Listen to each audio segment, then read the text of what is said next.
Uma aplicação bastante interessante da regra de 3 aparece em escalas. Provavelmente você já viu em geografia, em história, alguns mapas. E um mapa nada mais é do que uma representação de uma situação real. Então, quando você vê no mapa, você vê um desenho que representa um tamanho real. Por isso a necessidade de se criar uma escala. Escala nada mais é que um fator de conversão entre o seu desenho e sua situação real. Aqui na tela nós estamos vendo dois mapas, tá? Reparou que em cada um desses mapas já aparece uma escala?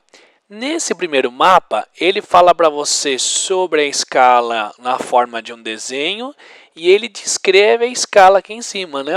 1 para 250 mil. Daqui a pouquinho a gente vai entender bem o que significa isso, né?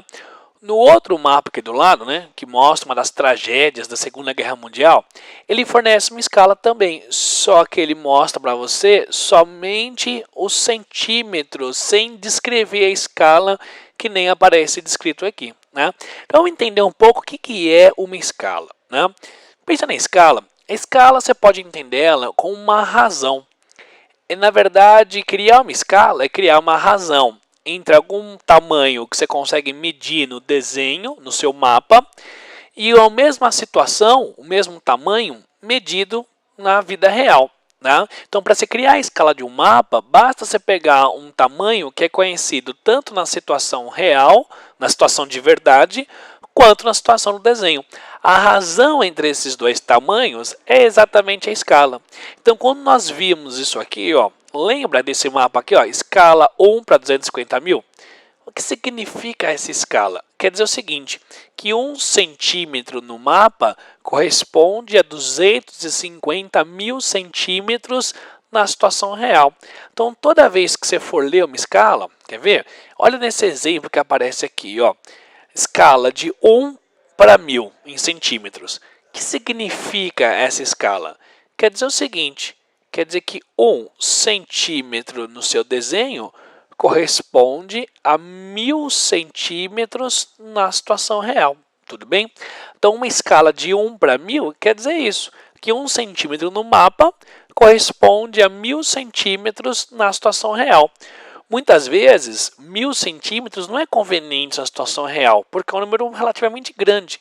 Então, é muito comum você transformar em unidades que sejam mais compatíveis com o mundo real. Por exemplo, 1000 centímetros é a mesma coisa que 10 metros. Então, quer dizer que 1 centímetro no mapa corresponde a 10 metros na situação real. Esse outro exemplo, 1 para 250 mil, é exatamente o exemplo que apareceu no mapa que nós acabamos de ver. O que significa 1 para 250 mil em centímetros? Quer dizer que 1 centímetro no desenho corresponde a 250 mil centímetros na situação real. De novo, esse número é muito grande para se trabalhar na situação real. Então é muito comum você transformar esse número em alguma unidade que seja mais compatível na situação real. Por exemplo, 250 mil centímetros é a mesma coisa que 2,5 quilômetros. Então quer dizer que 1 centímetro naquele mapa corresponde a 2,5 km na situação real. Tá? Então quando você for pensar numa escala, pense na verdade numa regra de 3. Por exemplo, se você sabe que 1 centímetro no seu mapa corresponde a 2,5 km na vida real, se você medir algum tamanho no mapa em centímetros, através da regra de 3 você consegue obter quantos quilômetros na situação real corresponde àquele tamanho.